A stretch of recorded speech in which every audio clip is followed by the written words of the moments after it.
So, what was one of the craziest things you did in college, Mom? I think it's probably my freshman year when some buddies of mine who were in a fraternity decided to have a demolition derby. And what they did, and they took me with them, is we went out to this junkyard in Colorado Springs, and everyone who was in the demolition derby bought a car. The only condition that they required was the car had to be able to go forward. It didn't even have to get out of the lot. It just had to, when you turn it on, go forward. So each of them paid like, I don't know, $50 to $100. They got tow trucks, and everyone who wanted to be in the derby bought a car and towed it out to this big deserted area in the plains east of Colorado Springs. And everybody spent about 5 hours helping to paint the cars. They were being decorated, and they did all this goofy writing on them.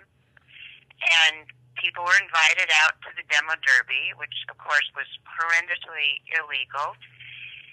And then people got all dressed up in these weird, goofy, like NASCAR overalls.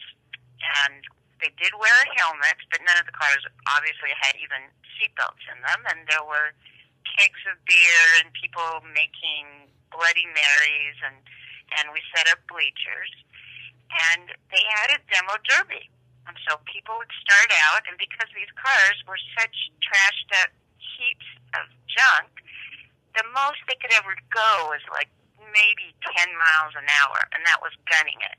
And so they got the biggest trashed out cars they could find, obviously.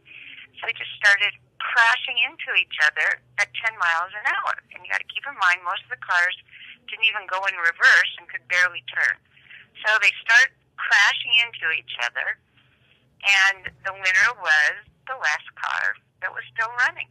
So that was it. It went on for about 3 or 4 hours after we'd been up all night decorating, and of course we were drinking quite a bit, and it was absolutely hilarious, but obviously absolutely illegal.